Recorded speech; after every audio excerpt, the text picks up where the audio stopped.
그러니까 제2여전도회입니다. 우리가 예배 순서를 맡았을 때에 그 예배를 미리 준비하고 들어가는 자세는 예배에 임하는 그 모습 가운데서 퍽 중요합니다. 우선 찬양을 맡았으면 찬양 자체를 잘 준비를 해야 되고, 그 외 기타 지금과 같이 유니폼을 맞춘다든지 간단한 퍼포먼스를 맞춘다든지 하는 것 하나하나가 신경이 쓰이는 일입니다. 어쨌든 그것을 맞추어야 되기 때문에 쉬운 일만은 아니고 정성과 헌신이 있어야 되는 일인데, 우리 오늘 제2여전도 여러분들께서 복장까지 이렇게 맞추어서 나오시고 찬송도 들어보니까 잘하는 찬송이긴 합니다만 그 안에 심령의 고백이 깊이 배어있는 그런 찬송 순서이셨습니다. 우선은 우리 하나님께서 기뻐 받으셨을 줄로 믿고, 또 함께 듣는 우리 모두들도 함께 고백하는 찬송, 함께 드리는 찬송, 한 해 은혜 받는 찬송, 그러므로 하나님의 축복이 넘치는 귀한 찬송이 되셨을 줄로 믿습니다. 열왕기 상을 보고 있는데요, 그 전까지는 왔다 갔다 하지는 않습니다. 사울, 다윗, 그리고 솔로몬까지는 왔다 갔다 할 것이 없는데, 그 솔로몬 이후에 남북 왕국으로 분열이 되어 있기 때문에 북왕국은 이스라엘, 그리고 남왕국은 유다입니다. 두 나라로 분열이 되어 있는데, 그 중에서 열왕기의 관점은 어느 한 나라에 집중되어 있지 않고 두 나라를 왔다 갔다 합니다. 지난주에 우리들이 여로보암 이야기를 들었는데, 그 여로보암은 말씀드린 바와 같이 북왕국 이스라엘의 시조가 되는 왕입니다. 그 끝나고 난 다음에 다시 또 이번에는 남왕국 유다로 내려옵니다. 그러면은 읽지 않았습니다만 기본적인 구조가 그러하다면 다음번에는 또 북왕국 이스라엘로 올라가겠다, 그리고 그 다음엔 다시 남왕국으로 오겠다 하는 것을 볼 수가 있습니다. 다시 말하면 열왕기의 구조는 남북왕국의 어느 한 곳에 집중하거나 치우치지 아니하고 두 개를 왔다 갔다 하면서 동시에 그 서술을 하고, 그리고 평가하고, 그리고 그 메시지를 우리에게 전하려고 하는 그런 자세를 가지고 있습니다. 이 자세가 대단히 중요한 것은 우리가 지금 이 지구상의 유일한 분단 국가로 남아 있는데, 북쪽 북한이 이제는 상관이 없다, 너희들은 남이다 하고 그 이전에 있는 통일론을 모두 다 걷어치우고, 그리고 남남으로 선언을 했어요.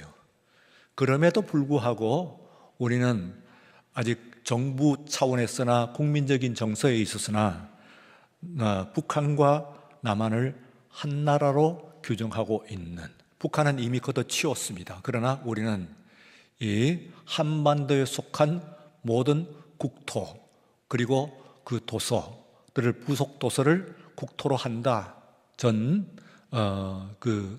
영토를 국토로 한다 하고 규정을 하고 있을 뿐만 아니라, 또한 국민도 우리가 남한에 있는 사람들만 국민이다 그렇게 이야기하고 있는 것이 아니고, 남북한에 있는, 한반도에 있는 거기에 속한 모든 국민들을 모두 대한민국의 국민으로 우리가 이렇게 인식한다 하는 내용이 우리의 헌법 전문에 나와 있어요. 그러면은 북한은 헌법을 바꾸어 가지고 이제는 우리는 남남이고 우리 국민은 북한에 있는 인민들이고, 그리고 우리의 영토는 북한에 있는 그 영토, 한반도의 북쪽 거기밖에 없다 하는 그 자세와 비교를 해볼 때에 오늘 이 열왕기의 역사적 관점은 남북 왕국을 왔다 갔다 하면서 동시에 그 언급을 하고 있는, 서술을 하고 있는 것은 바로 어느 한 나라에 치우치지 않고 어느 한 나라를 저버리지 않고 포기하지 않고 그것을 한 나라 그리고 한 백성 한 민족으로 인식을 하려고 하는 그런 관점, 중요한 관점입니다. 그런 의미에서 이 나라의 정통성, 역사적 이제는 그 또 헌법적 정통성은 북한은 이미 포기를 했고 우리가 우리의 헌법에 나타난 바와 같이 우리의 그 헌법에서 나와 있는 국가적 정통성을 그대로 유지하고 있다. 그 영토도 우리의 것이고 그 국민도 우리의 국민이고 그렇기 때문에 지난주에 말씀드린 바와 같이 우크라이나의 포로로 잡혀있는 두 병사도 우리 국민이라고 하는 그런 관점에서 그와 같은 그 원칙에서 그들을 우리나라로 데려와야 된다. 우리 국민이 지금 거기에 포로로 잡혀 있기 때문에 다른 나라의 다른 군사가 포로로 되어 있는 것이 아니고 우리 그 청년이 거기에 포로로 잡혀 있기 때문에 우리나라로 데려와야 된다 하는 이 관점은 대단히 중요한, 어떤 의미에서는 열왕적인 역사 서술의 정통성을 우리 대한민국이 성경 속에서는 그대로 이어나가고 있는 일면이다, 그렇게 생각을 할 수가 있습니다. 자, 오늘은 그러므로 지난주에 남왕국 여로보암, 솔로몬의 아들 여로보암의 이야기를 했고, 그 다음에 이번에는 북왕국 르호보암, 지난주에는 북왕국 여로보암, 그리고 오늘은 솔로몬의 아들 르호보암이라고 하는 사람의 이야기를 하고 있는데, 제목은 용렬한 지도자와 혼란의 시대라고 하는 겁니다. 이 관점은 뭐냐면은 백성 중에, 국민 중에 한 사람, 여러 사람 중에 지위를 차지하고 있는 한 사람이 아니라 지도자는 중요하다. 지도자는 그 인격을 대표하고 공동체의 인격을 대표하고 그 모든 것을 대표하는, 상징하는 인물이다. 그렇기 때문에 만약에 지도자가 문제가 있게 되면은 그가 지도하고 있는 그 공동체 전체의 문제가 되는 것이다 하는 것을 이야기를 하고 있는 것이라고 볼 수 있어요. 그래서 용렬한 지도자가 있게 될 때는, 자격 없는 그런 지도자가 서게 될 때는 지도자만의 문제가 아니고 그 시대 그리고 또한 그 백성이 곧 문제가 되는 것이다 하는 성경적인 원칙을 다시 한번 확인해 보고자 하는 것입니다. 중요하죠. 그렇기 때문에 북한의 지도자, 남한의 지도자 혹은 다른 나라의 어떤 지도자가 누구냐 하는 것은 그 한 사람의 문제가 아니고 그것은 그 나라와 그 민족과 그 시대의 문제가 되는 것이다. 그런 이제 역사적인 원칙이라고 볼 수가 있습니다. 그래서 지도자를 잘 세워야 되죠. 지도자를 어떻게 잘 세울까 하면 우리들이 사도행전 1장에서 사도행전을 시작을 하면서 제일 먼저 어떤 사건이 나오느냐 하면은 유다의 결원을 채우는 사건이 있습니다. 그것을 유다의 결원이라고 하는 것은 예수님의 12제자 사도들 가운데서 가룟 유다가 빠졌어요. 그래서 나머지의 11 사도들이 있는데 11사람이면은 뭐 충분하다고 생각을 할 수가 있는데 그 12이라고 하는 숫자가 상징적인 의미가 있기 때문에 이 한 사람을, 이 결혼을 보충하고 그리고 나머지 사도행전이 진행이 되는 것으로 되어 있어요. 그래서 1장에 그것이 나와 있습니다. 초대 예루살렘 교회가 취한 첫 조치라고 볼 수가 있는데, 여러분이 사도행전 1장을 읽어보면은 거기에 그 한 사람의 결론을 보충하는 거기에 아주 중요한 내용들, 의미 있는 내용이 포함이 되어 있어요. 어떤 내용이냐 하면은 두 가지의 검증 그 단계를 거칩니다. 첫 번째는 사람의 검증, 곧 민주적인 모든 예루살렘 공동체의 전체적인 의사를 반영한 그 사람에 대한 검증, 지도자를 세우는 검증, 그것이 1차 검증이고, 그거로 끝나는 것이 아니고, 민주적인 검증으로 끝나는 것이 아니고, 그 다음에 2차적인 검증은 하나님의 검증, 곧 하나님의 선택이라고 하는 두 가지가 나옵니다. 그래서요, 이 예루살렘 교회가 전 교회의 교인들을 다 물어요. 남자들뿐만 아니라 여자들까지도 물었어요. 그 전에 예수를 믿었던 사람뿐만 아니라 예수님의 동생, 곧 예수님의 부활 이후에, 승천하신 이후에 예수님의 제자가 된 예수님의 동생을 비롯한 모든 사람들이 다 모여가지고 그 사람들의 의사를 물어가지고 민주적인 방식으로 전체 모든 회중의 의사를 물어가지고 한 사람을 뽑는 것이 아니라 두 사람을 뽑아요. 그런데 두 사람을 뽑는데 그 두 사람을 소개를 합니다. 그 중에서 한 사람이 아니고 두 사람을 소개를 이렇게 하고 있어요. 한 사람은 바사바라고 또 하고 별명이 유스도라고 하는 요셉이요. 그리고 다른 한 사람은 마띠아라, 이렇게 되어 있습니다. 그러면 앞에 나오는 사람, 이 사람은 세 가지의 명칭으로 소개가 되고 있어요. 우선은 밧사바 하는 말은 바 하는 말은 아들이고, 그리고 샤밧 하는 것은 안식일이에요. 그러니까 안식일의 아들이다, 그런 뜻입니다. 밧사바 하는 것은 안식일의 아들. 다시 말하면 그 이름이 포함하고 있는 것은 유다의 정통적인 그 신앙을 잘 지키는 사람이라고 하는, 적어도 그 배경이 그런 사람이라고 하는 것을 알 수가 있어요. 밧사바, 이 사람은 안식일의 사람이다 하는 이야기예요. 두 번째는 그의 별명을 이야기를 굳이 합니다. 유스투스 하는 말을 하는데, 이 말이 영어의 justice 하는 말에 남아 있어요, 그 어원이. 그래서 이것은 뭐냐면 justice 하는 말은 이건 정의라고 하는 뜻입니다. 그래서 유스토라고 하는 것은 정의의 아들이에요.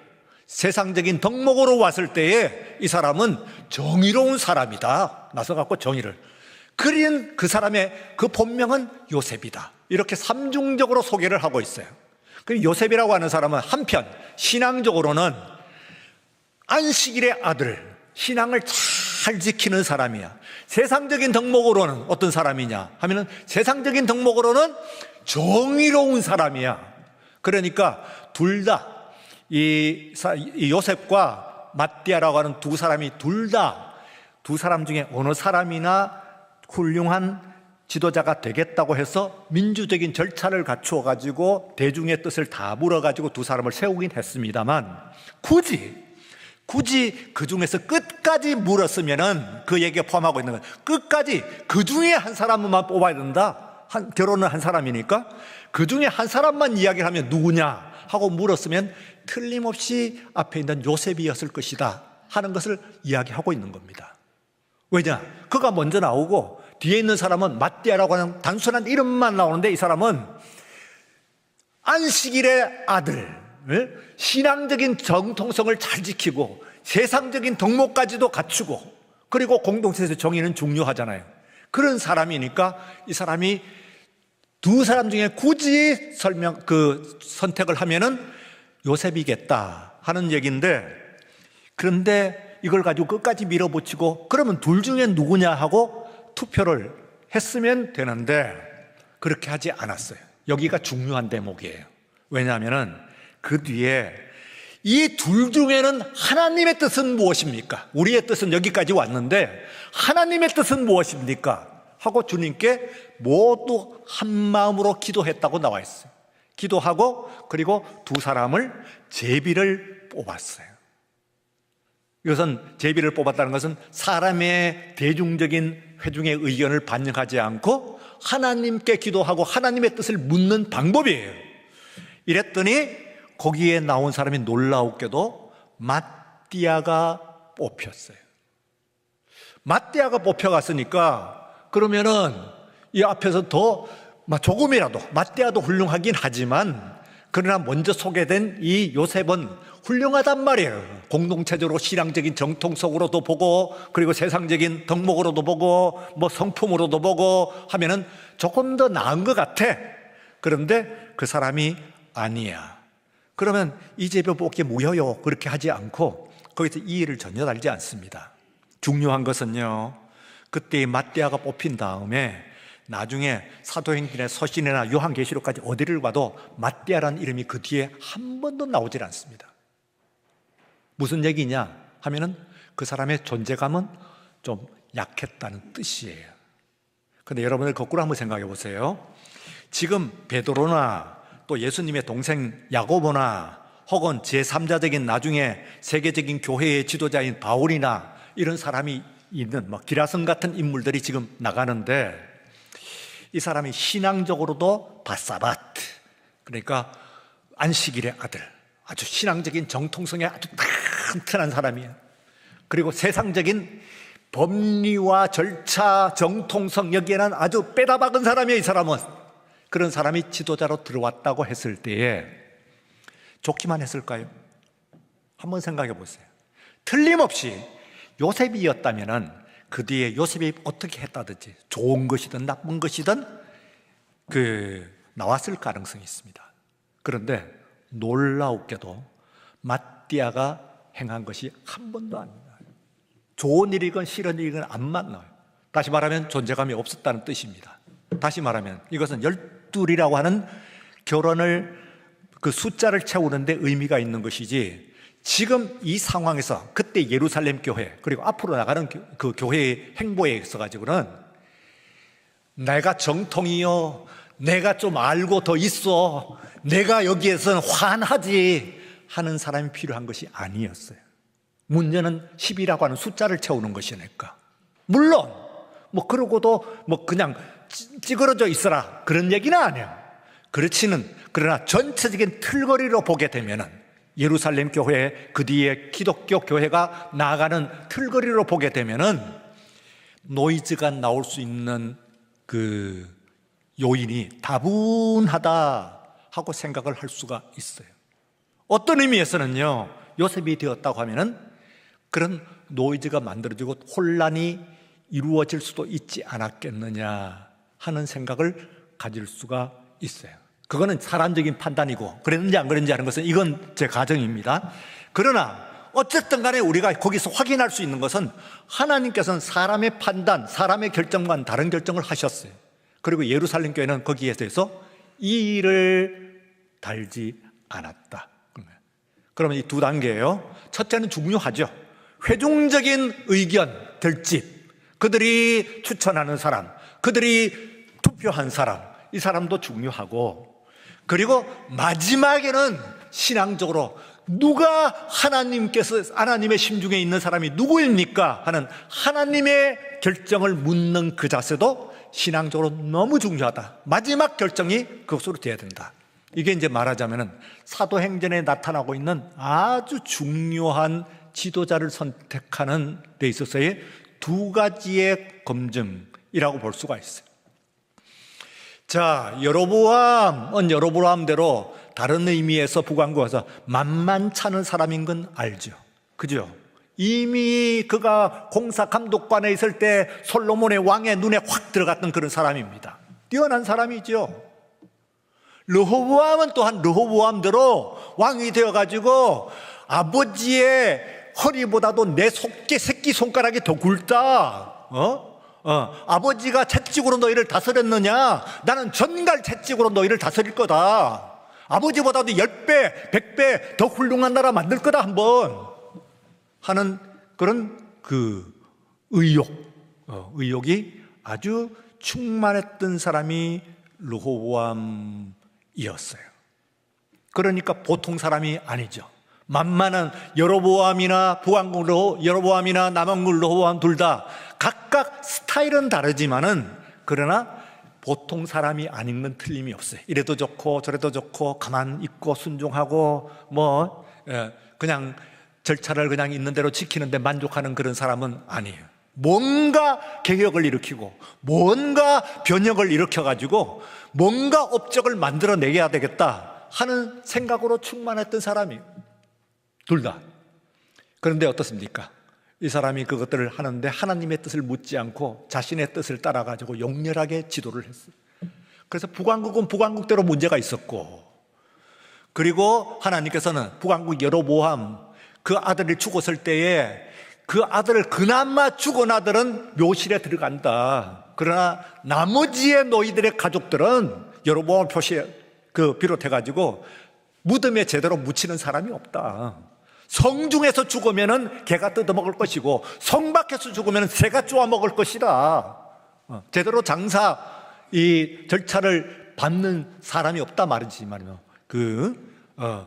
객사도 그냥 뭐 나가가지고 그야말로 그냥 뭐 황야사죠. 뭐 들판에서 전쟁터에서 그냥 죽을 것이다 하는 것을 얘기를 하고, 그러나 그 정도는 아닙니다. 오늘 여로보암은 어쨌든 무덤에는 마지막에 묻히는 정도까지는 갔는데, 그러나 이 사람도 문제가 있어요. 그래서요, 오늘 읽은 본문에서 보게 되면은 솔로몬의 아들 르호보암을 이야기하다가 22절 다음 절에서는 유다가 이렇게 됐습니다. 그러니까 르호보암이 유다고 유다가 르호보암이에요. 말하자면 국가의 어느 지도자가 그 국민이고 그 국민이 그 지도자예요. 이 어법, 이 관점, 이것을 우리가 잘 생각을 해봐야 돼요. 어떤 지도자가 세우느냐, 뭐 크고 작은 모든 국가의 이야기만은 아닙니다. 뭐 교회도 마찬가지고 또 지역 공동체도 마찬가지고, 어떤 지도자가 서느냐, 뭐 학교에서는 학급의 선생님이라고도 봐도 되겠어요. 어떤 지도자가 서느냐에 따라 가지고 그 공동체의 성격, 이 규정이 됩니다. 그리고 같이 가는 거예요. 만약에 그 지도자가 용렬한 지도자라고 한다면은, 그러면 그 나라, 그 공동체, 작게는 그 구역장, 뭐 이렇게까지도, 셀까지도 들어가면은 그게 같이 쓰러져요. 구역만 얘기해도 어떤 구역장이냐에 따라 가지고 그 구역 전체가 살고 그 구역 전체가 죽는 그런 문제가 생기는 거예요. 누가 거기에 지도를 하냐? 거기에 누가 이 주권을 가지고 있냐? 이런 이야기입니다. 그래서 오늘 여기에 있는 말씀 가운데서는 이 지도자를 하나 잘못 세우니까 몇 가지 문제가 열거가 되는데요. 우선은 이 사람이 문제가 있는 사람인 것이, 오늘 본문 말씀 21절 첫 절에서 보면은 그 어머니가 유다 사람이 아니고 암몬 사람이었어요. 솔로몬이 여러 나라의 여인들을 데려온 중에서 암몬 사람뿐만 아니죠. 애굽을 위시하고 여러 공주들, 여러 유지들의 자녀들 다 데려왔죠. 근데 그 중에서 르호보암의 어머니는 암몬 사람이에요. 근데 오늘 말씀의 마지막 절에도 똑같이 나옵니다. 31절의 말씀에서는 그 어머니의 이름은 나아마요 암몬 사람이더라. 왜 두 번씩이라고 이렇게 이야기를 해요? 암몬 사람, 여기에 벌써 문제가 있는 것이다. 르호보암, 솔로몬의 다윗의 손자요, 그리고 또한 솔로몬의 아들이긴 합니다만, 그래도 이미 출생 배경에 있어서 다소 하자가 있다, 그런 이야기를 하고 있고, 그래서 문제가 어떻게 생기느냐 하면은, 우선은 가장 먼저는 우상 숭배입니다. 23절 보면은 푸른 나무 아래에, 산 위에서와 모든 푸른 나무 아래에 산당과 우상과 아세라상을 세웠다. 그러니까 모든 산들 위에와 나무만 제대로 좀 큼지막하면은 그게 다 산당, 그리고 신상을 세웠다, 우상을 세웠다, 그런 얘기입니다. 두 번째는 일상생활이 어땠냐 하면은 24절에 보면 그 땅에 남색하는 자가 있었고, 말하자면 동성애자들이 있었다 생각이 시작했다. 남색하는 자들이 있었고, 여호와께서 이스라엘 자손 앞에 쫓아내신 국민의 모든 가증한 일을 무리가 본받아 행하였더라. 그 중에서 가장 대표적인 것이 뭐라고 그랬어요? 쫓아내신 일 중에서 가장 대표적인 것이 말하자면은 자신의 자녀를 바치는 것이지. 제물로 바치는 것. 이것이 그들의 모든 것 중에서 가장 가장한 일이라고 이렇게 이야기를 했습니다. 국가적으로는 어떤 일이 생겼냐 하면은 로보암 왕 제5년에 애굽 왕이 쳐 올라가 가지고 여기에 왕궁의 보물을 빼앗아 갔어요.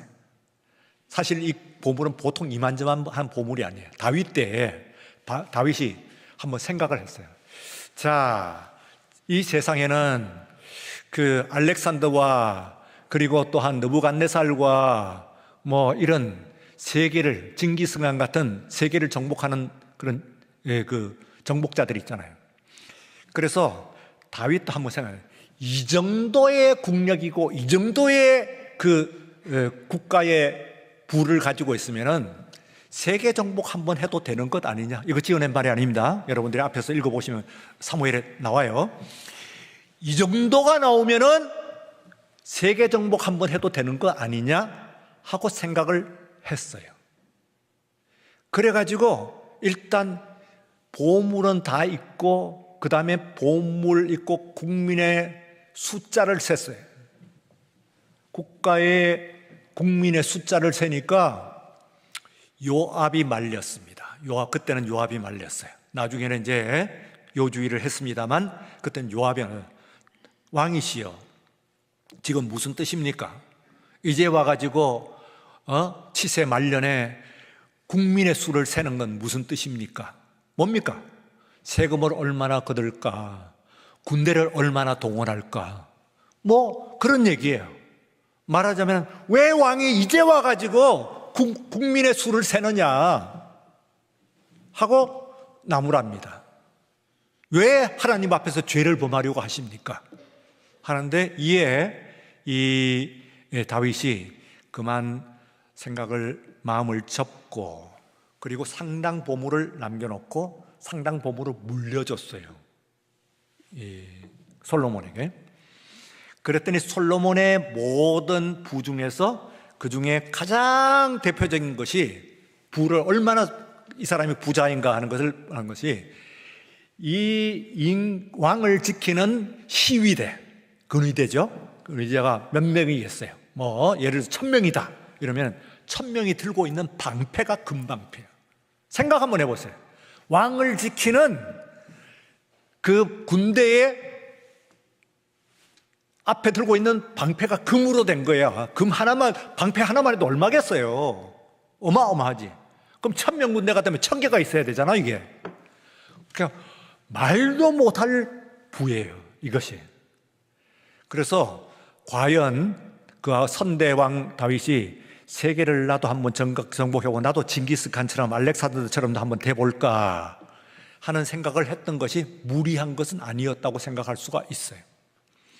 근데 솔로몬은 상당 부분을 말하자면 외교에 쓰고 그리고 또한 왕궁을 짓고 특별히 성전을 짓고 하는데 들어갔죠. 그리고 상당히는 다 보물 창고에 있는데 애굽 왕이 들어와 가지고 반은 거들냅니다. 반을 거들내서 그 방패 우선 뭐 뻔히 보이는 것인가. 와, 이게 웬 거냐. 어떻게 왕을 호위하는 그 호위병사들이 전부 방패를 들고 있는데 검도 아니고 방패는 이만하잖아요. 몸을 가리는 거니까. 방패가 어떻게 금이냐. 이라고 다 뺏어갔지.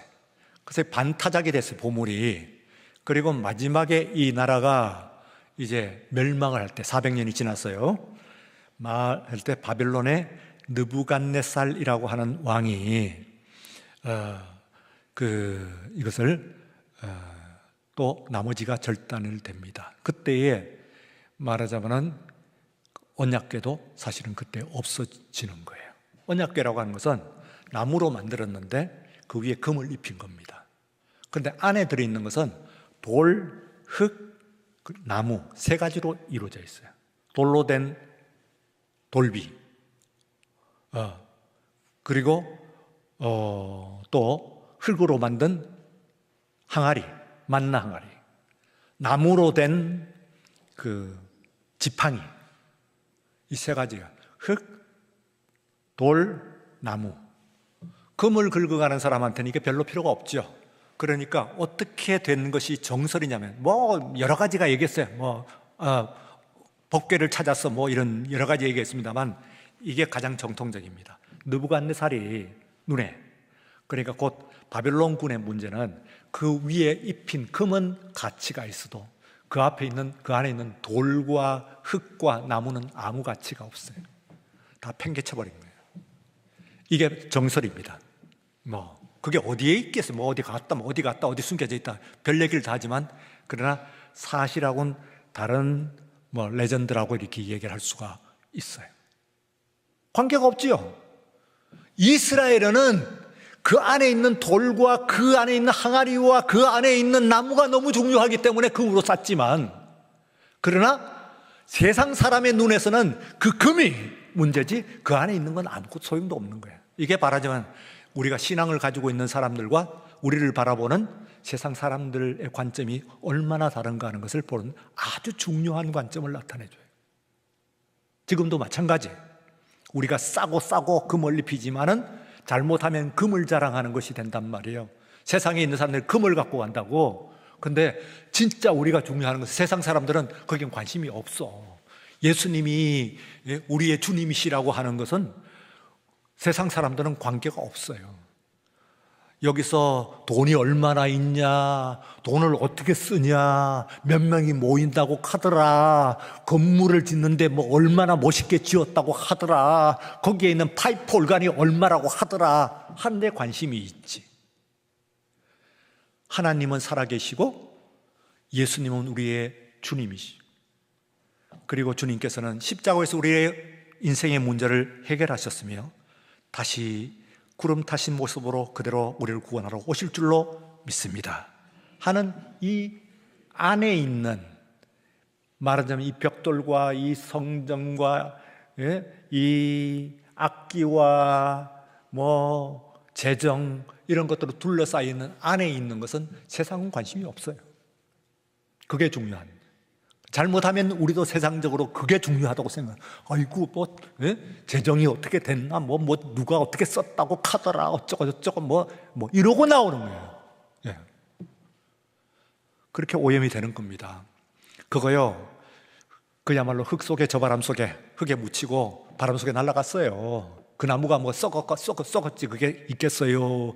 그 토기가 다 부서지고 흙이 됐지 그게 토기가 남아 있겠어요?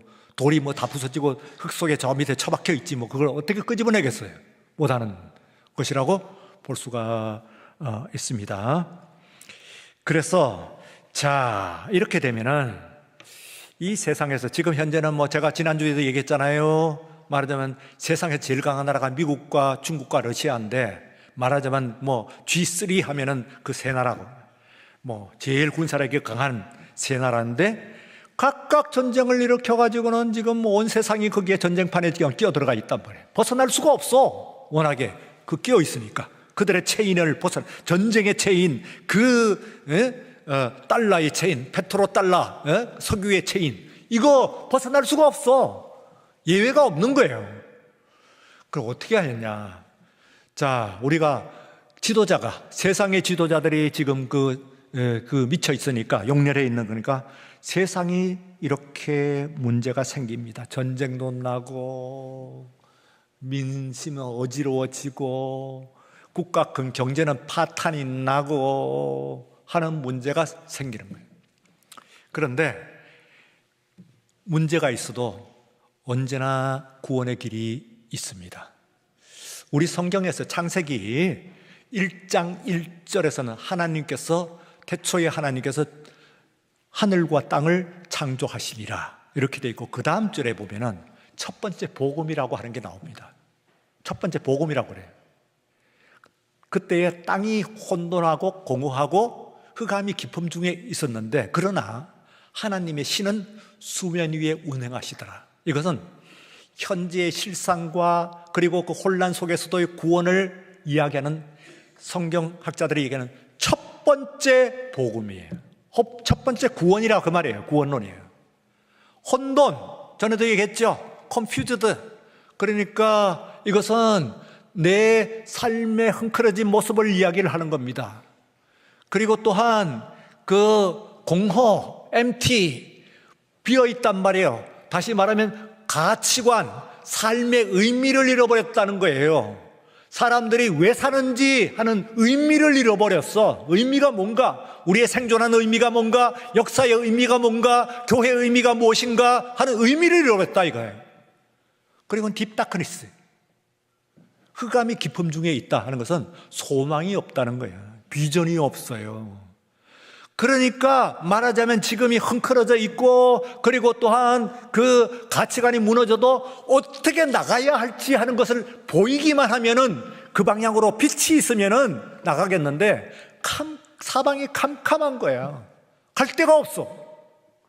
그래서 이 삼중적인 질고 가운데서 있을 때에, 그러나 그 뒤에 2절 하반절에 그러나 하나님의 신은, 하나님의 구원의 계획은, 하나님의 구원의 실천은 수면 위에 운행하시니라. 이 운행하시리라 한 말을 요즘 우리가 쓰는데 크루즈라고 그래요. 크루즈. 배가 막 다니는 것을, 배가 막 여기저기 다니면서 그래도 목적지로 기어코 가는 것을 크루즈라고 그래요. 그러니까 하나님의 신은 수면 위에 크루즈 하셨다는 거예요. 운행하시는 거예요.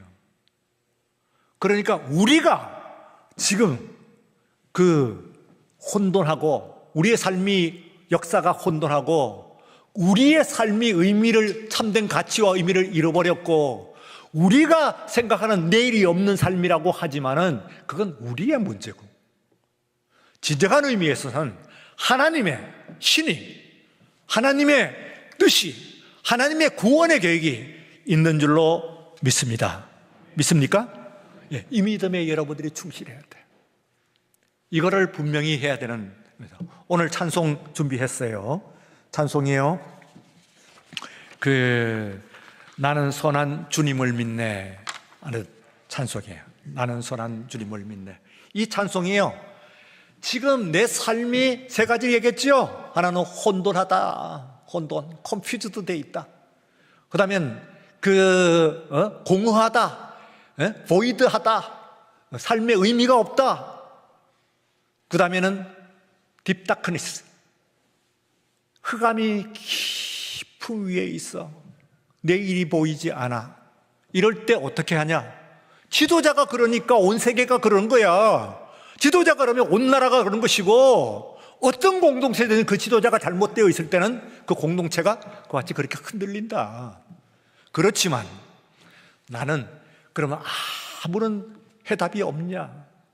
나는 어떻게 할 수밖에 없고 쓰러질 수밖에 없는 것이냐, 무너질 수밖에 없는 것이냐 하면은 그 어떤 상황 가운데서도 우리는 하늘의 하나님께서 수면 위에 운행하시니라. 내 삶의 저 위에서 나를 다스리고 나를 인도하여 주실 줄로 믿습니다. 여러분, 세상이 어렵고 힘들고 공허하고 그리고 소망이 없을지라도 그럴수록 기도하고, 그럴수록 주님께 의지하고, 그럴수록 주님 앞에 믿음을 다해서 주님을 좇는 저와 여러분들이 되시기를 주의 이름으로 축원합니다. 예, 나는 선한 주님을 믿네.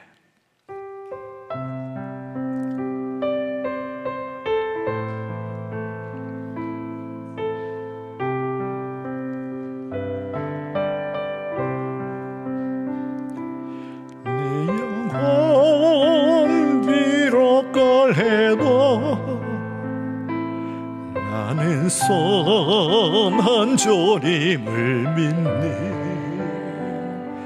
세상 풍파 속에 있어도 나는 인도하실 이 믿네. 저 높은 곳에서 나를 항상 바라보시는 주님, 나의 갈 길 막막하여도 나는 난 주님을 믿네. 나는 매일 지쳐도 나는 선한 주님을 믿네. 세상 근심 속에 있어도 나를 도와주시리 믿네. 저 높은 곳에서 나를 항상 지켜주시는 주님. 나의 갈 길 멀고 험해도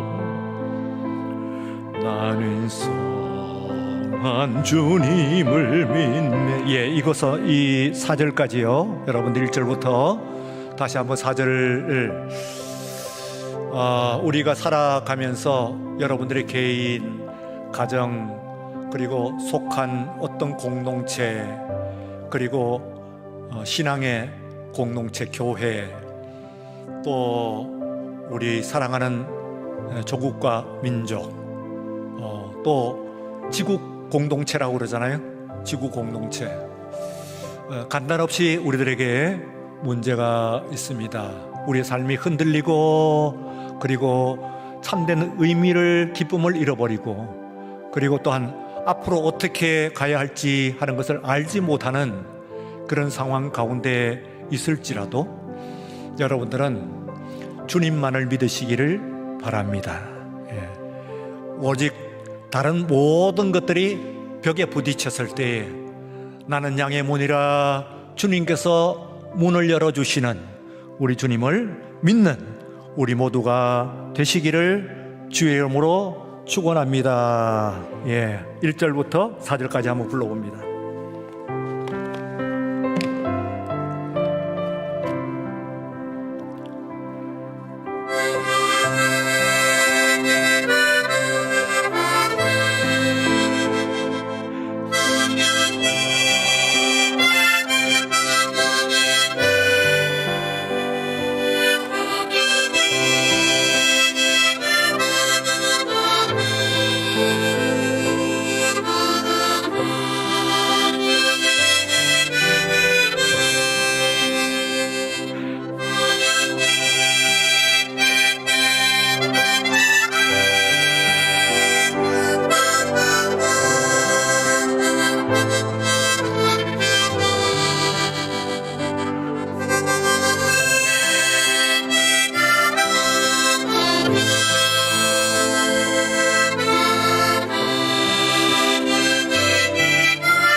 삶 연약하여도 나는 선한 주님을 믿네. 세상 고난에 있어도 나와 함께 하심을 믿네. 저 높은 곳에서 나를 항상 위로하시는 주님. 나의 갈 갈 길 끝을 몰라도 나는 선한 주님을 믿니. 나 소망 희미하여도 나는 선한 주님을 믿니. 세상 의심 속에 있어도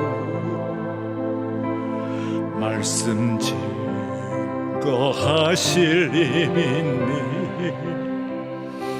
저 높은 곳에서 나를 항상 인도하주시는 주, 나의 갈 길 빛이 되신 주. 나는 선한 주님을 믿네. 나는 선한 주님을 믿네. 나는 선한 주님을 믿네. 나는 선한 주님을 믿네.